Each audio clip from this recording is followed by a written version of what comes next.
welcome back to Little Digital Learners. We just finished our first full week of live asynchronous and synchronous learning, and man, was it a doozy. I like to think that I am somewhat tech savvy, and this week taught myself as well as my colleagues that no matter how tech savvy you are, this situation is hard.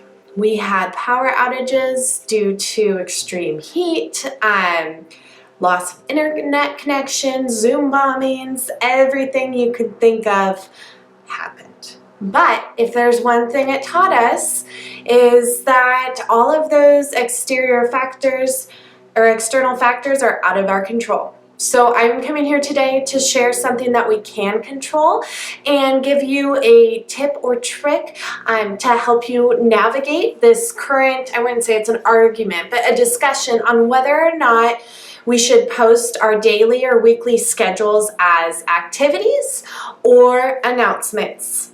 And I am here to advocate for announcements. I'm going to show you why from the teacher perspective and from the student perspective. It is more time consuming, but it is worth it. And I'm going to show you some tricks to navigate your way through and make it a little less time consuming.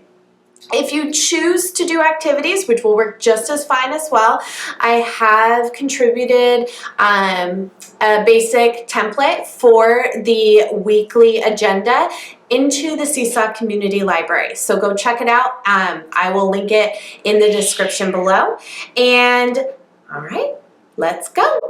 This is going to be the weekly schedule from a student perspective.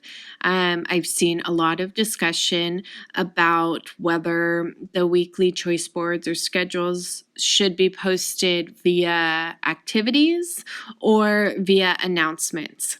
And I see both sides to the arguments. Via announcements is a little bit more work intensive, but I feel like it's more streamlined for the students and more beneficial for the students. So I was steadfast in making sure I send it out as an announcement. And that has required me to make a few tweaks that I think you guys could benefit from what I have learned from playing with it over the past couple of weeks. So if a student is in their journal, they have their activities tab, and Monday morning they go to their activities tab, it's going to be overwhelming. It could be scheduled, yes, you could space them out, but there's no way around it. It's going to be overwhelming. So I actually have instructed my students and my parents to not touch the activities tab until the second half of the week. The reason for this is because I want some of these assigned activities to move their way down to in progress or done. And then on Friday, they can go into to do, and hopefully this will be empty. And if it's not, they know what they have left to do. Okay, but in order to navigate all activities and links throughout the week, I have them go to the inbox where I post that week's schedule. Okay, and I actually delete it every week. This is my example class, so I have more than one, but I delete the schedule every week, or I edit the same schedule, which I will show you when I go over the teacher side of things. But when they go into their schedule, they're going to see their cover page. Now, if you have two cohorts or different groups, I label that right here on the cover page. And then they have their days of the week tabs. So if I go to Monday, I see my schedule. I see some recorded some activity links that my students can click on and go complete that activity, and it opens up right there for them. All right, and then if they want to get back and navigating back and forth, this is on an iPad, but it works the same on the desktop version. They just go to inbox and they'll have the exact same schedule right there. So going back to Monday, these are all activity tabs or links that are listed right here. And then down in the bottom, I have a circle play button, and that's where I put my meeting ID link for Zoom. It's always the same. And so anytime that they have an assigned live time, they just click on the play button and that will take them directly to my meeting.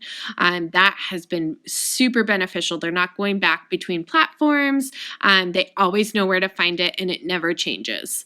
And then it's kind of hard to see. I have a black and white version that's a little bit easier to see, but over here I have a star and that just takes you back to the home page. So now if I hop on down to Wednesday, you can see that I have my schedule. I have not assigned any activities for Wednesday yet. And I'll show you on the teacher side of things how to update this schedule as you go. For example, if you don't want them to complete the grammar activity until after the grammar lesson, I'll show you how to do that. And then over here, we have separate specials teachers that have their own Zoom links and Zoom sessions. So I have linked those right there. So if they go to PE group 1 at 8:35 on Wednesday, they can click on that and it will take them right to the Zoom room that they need to be in. And then down in the corner remains my Zoom link for any live sessions with myself. And then they can click back on the star to go back to the home. So this is accumulation of a choice board, the daily schedule and weekly schedule, as well as kind of a home page for my students for all of their Zoom links, or if I want them to go out to a YouTube video or a different read aloud or a site like Prodigy or Epic Reading, I can link that all right here. This is their one-stop shop throughout the week, okay? So stay tuned. I'm going to go over how to create this and some tips and tricks from the teacher's side of things. But you can see as a student, it is very simple and easy to navigate. All right, I'm going to start by clicking Send Announcement, and I choose All Students. I type the week label, and then I add or upload my PDF background. That's my personal preference. From here, I will add shapes. I usually use a rectangle so that I can just place it behind my tabs. And this is going to be made into a link to each of the following pages based on the days of the week. So I'm going to speed up a little bit and show you how I do that.